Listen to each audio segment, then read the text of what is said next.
Hello guys and welcome back to my channel. आज हम Hector Garcia की book Ikigai से कुछ पॉइंट्स पर डिस्कस करेंगे और उन्हें अपनी लाइफ में इम्प्लीमेंट करने की भी कोशिश करेंगे। दोस्तों, जापान में एक आइलैंड है जिसका नाम है ओकिनावा। वहां पर रहने वाले लोग 100 साल से भी ज्यादा जीते हैं।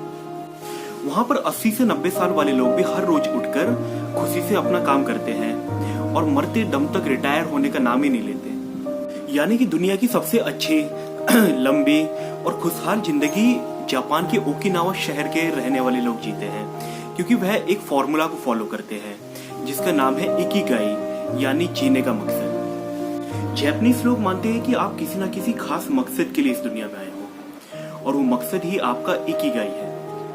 अगर आप अपने इकिगाई यानी कि अपने मकसद के अलावा और कोई भी काम करेंगे तो आपको मजा नहीं आएगा, आप स्ट्रेस फील करेंगे और आपका दिमाग हमेशा अपने इकिगाई को ढूंढने में लगा रहेगा।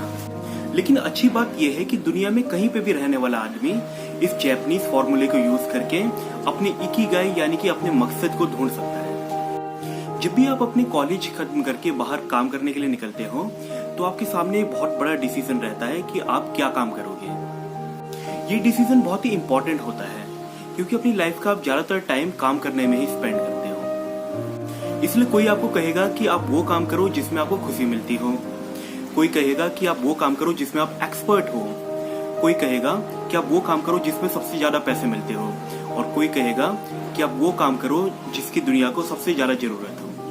अब प्रॉब्लम यह है कि हर कोई हमें इन 4 ऑप्शन में से एक ऑप्शन चूज करने को कहेगा, जो कि एक गलत एडवाइस है।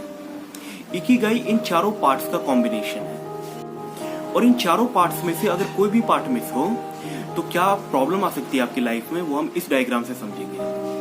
ये पहला सर्कल है व्हाट यू लव। इसमें वो सारी चीजें आती है जो करना आपको पसंद है। ये सेकंड सर्कल है what you are good at. इसमें वो सारी चीजें आती है जो चीजें आप आसानी से कर लेते हैं। थर्ड सर्कल है what you can be paid for. इसमें वो सारी चीजें आती है जिसे करने से आपको पैसे मिलते हैं। एंड लास्ट फोर्थ सर्कल है व्हाट द वर्ल्ड नीड्स। इसमें वो सारी चीजें आती है जिसे दुनिया को जरूरत हो। नाउ फर्स्ट और सेकंड सर्कल के कॉम्बिनेशन से आपको मिलेगा अपना पैशन, यानी कि जो चीजें आप करना आपको पसंद हो और जो आपको अच्छी तरह से आता भी हो। तो इन दोनों के कॉम्बिनेशन से आपको मिलेगा आपका पैशन। एग्जाम्पल के लिए, अगर नई चीज सीखना और प्रोग्रामिंग करना आपको अच्छा लगता है और उसमें आप अच्छे भी हैं, तो यूजफुल नॉलेज पाके प्रोग्रामिंग करना आपका पैशन हुआ। नाउ सेकंड और थर्ड सर्कल के इंटरसेक्शन से आपको मिलेगा आपका प्रोफेशन, यानी कि जो चीज करना आपको अच्छी तरह से आता भी हो और जिसके लिए आपको पैसे भी मिलते हो, तो ये चीज बन जाएगी आपका प्रोफेशन। फॉर एग्जाम्पल, अगर आपने नई चीज सीख के कोई ऐप बनाई और उस ऐप के बदले आपको पैसे भी मिलने लगे, तो वो काम हो गया आपका प्रोफेशन। नाउ थर्ड और फोर्थ सर्कल के कॉम्बिनेशन से बनेगा आपका वोकेशन, यानी कि जिस चीज के आपको पैसे भी मिलते हो और उसी चीज की दुनिया को नीड भी हो। इन दोनों के कॉम्बिनेशन से आपको मिलेगा आपका वोकेशन। नाउ लास्ट फोर्थ और फर्स्ट सर्कल के कॉम्बिनेशन से आपको मिलेगा आपका मिशन, यानी कि जिस चीज की दुनिया को नीड भी हो और वो चीज करना आपको पसंद हो। तो इन दोनों के कॉम्बिनेशन से आपको आपका रियल मिशन मिलेगा। नाउ प्रॉब्लम जब आती है जब लोग आपको आपका खाली पैशन फाइंड करने को कहते हैं, क्योंकि खाली अपना पैशन फाइंड करना ही सफिशिएंट नहीं है, क्योंकि ये तो इकिगाई का बस एक पार्ट होता है। नाउ आपको कोई ऐसा वर्क फाइंड करना चाहिए जिसमें आपके पैशन के अलावा ये और बचे हुए 3 कंपोनेंट भी सेटिस्फाई करते हो। एग्जांपल देकर बताऊं तो, जैसे आपको ब्लॉग लिखना पसंद है और आपने मेहनत करके अपने ब्लॉगिंग स्किल्स को और सुधारा है।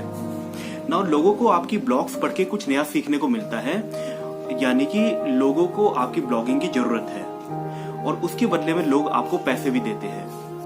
तो यहाँ आपकी ब्लॉगिंग्स इन चारों कंपोनेंट्स को सेटिस्फाई करती है।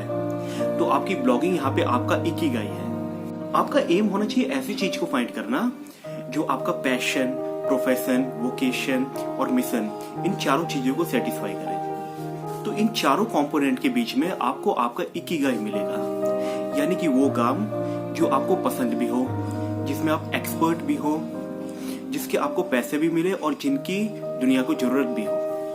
जब ये चारों कंपोनेंट सेटिस्फाई होगी तभी आप एक लंबी और बिना स्ट्रेस वाली जिंदगी जी पाएंगे। एग्जाम्पल देकर बताऊं तो, विराट को क्रिकेट खेलना पसंद है, उसकी उसकी प्रैक्टिस करके वो उसमें अच्छे बने। अब उनको उसके लिए पैसे भी मिलते हैं और दुनिया को उनकी बैटिंग अच्छी भी लगती है, यानी कि दुनिया को उनकी जरूरत है। विराट के लिए क्रिकेट इन चारों कंपोनेंट्स को सेटिस्फाई करता है। इसका मतलब क्रिकेट विराट के लिए इकिगाई है।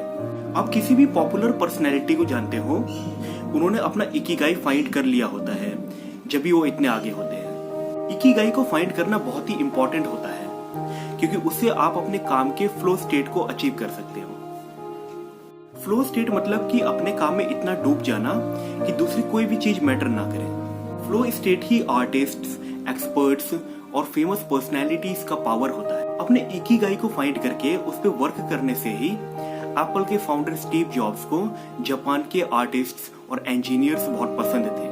स्टीव जॉब्स ने 1980 में सोनी की कंपनी में विजिट किया, तो वहां उन्होंने बहुत सारी नई चीजें सीखी, जिसे उन्होंने अपनी कंपनी में इम्प्लीमेंट भी किया। स्टीव जॉब्स को डेली यूनिफॉर्म पहनने का आइडिया भी वहीं से मिला।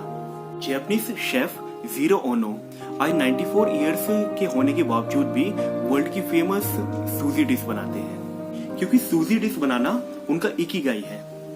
अपने इकिगाई को फाइंड करके उसमें वर्क करने से आप एक इररिप्लेसेबल लेवल अचीव कर सकते हैं। इवन टेक्नोलॉजी भी आपको रिप्लेस नहीं कर सकती और अचानक से आपका इकिगाई नहीं मिलेगा।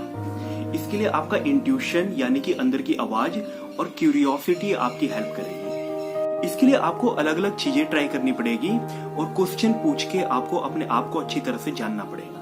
आपको आपका इकिगाई मिल जाएगा तो आपको ऑटोमेटिकली ही पता चल जाएगा कि बस मुझे इसी की तलाश थी। इसी के साथ stay blessed, stay inspired and love you all.